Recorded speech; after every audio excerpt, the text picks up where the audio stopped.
Alright boys, right after Okita Souji outplayed Susanoo and landed this impressive slash, we seem to be getting the Sword God's full flashback now, providing context for everything we saw in those various lore drops about him, which of course makes up the majority of this chapter, which includes the reveal of some of the other Japanese gods, which of course is very interesting and I'll be breaking down in today's video. We also got some other reveals outside of the arena or tournament, some surviving gods you could say, which is going to be cool to talk about. Welcome and I hope you enjoy. Initially, the response to Okita's slash seems to be this: Susanoo going a little crazy for what it looks like, especially looking at his eyes here.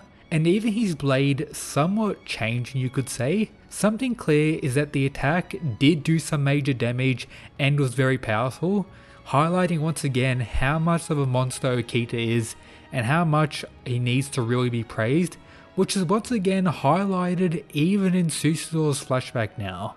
But before that, one of the leakers claimed that this is the hint for next month's chapter, being very interesting. Okita's reaction to Susanoo's unusual short stance is ... with the leaker thinking it could potentially be Okita's Valkyrie being revealed, which I guess confirms that we didn't get to see it in this chapter. I believe this may be the longest time we've waited to actually have the Valkyrie revealed for one of the human fighters, so I do hope it is quite unique and very interesting. My current theory is that it has something to do Okita's ability to increase the flow of his blood, where he gets that amp in speed, pretty much the advance from Kengan or like the early gears for Luffy in One Piece. I think the Valkyrie is going to have a role in allowing Okita to use his ability to the absolute extremes, pushing beyond his regular human limits, and that's potentially how he was able to land this attack on Susanoo and get that quick jump in speed that I guess caught him off guard. But of course, skill comes into play, which brings us to the first portion of Susanoo's flashback.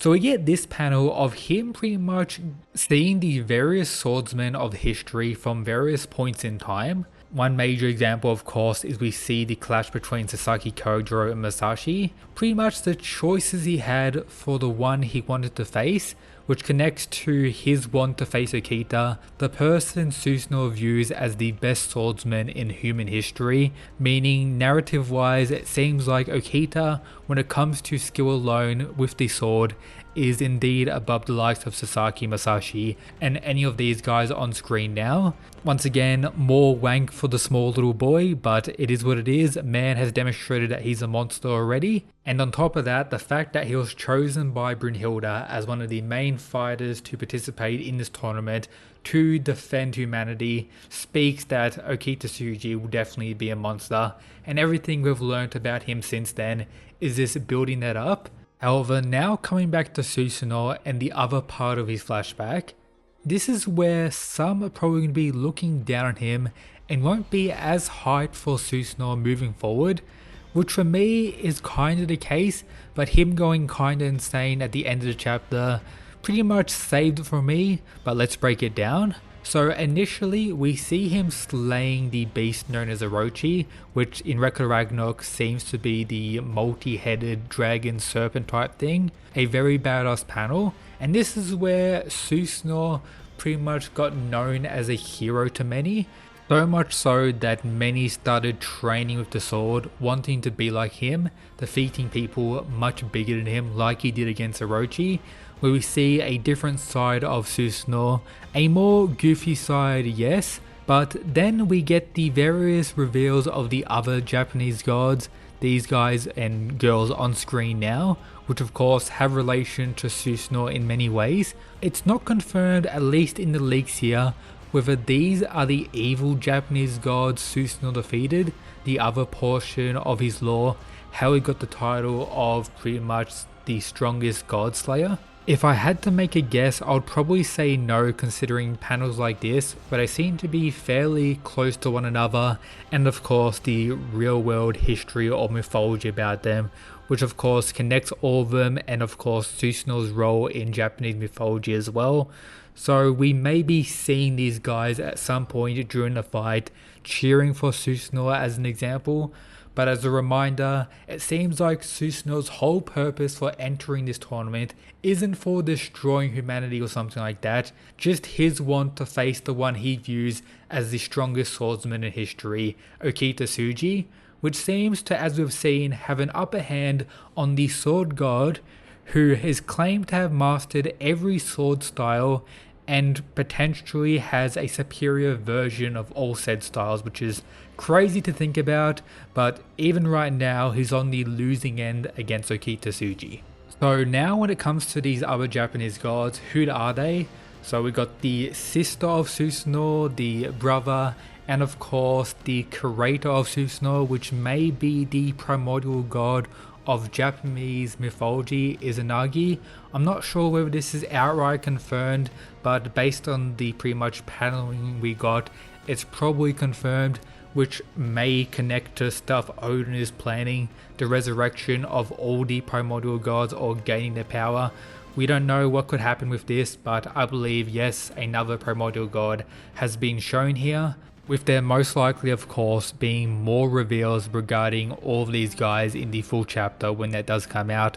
So stay tuned on the channel, I'll be covering the translator chapter. Join the Discord if you need chapter links, they'll be dropped in there when they come out. The full rules should be coming out tomorrow, and then the translations a little bit after that. But we still have one more major thing to go over from this week's leaks drop.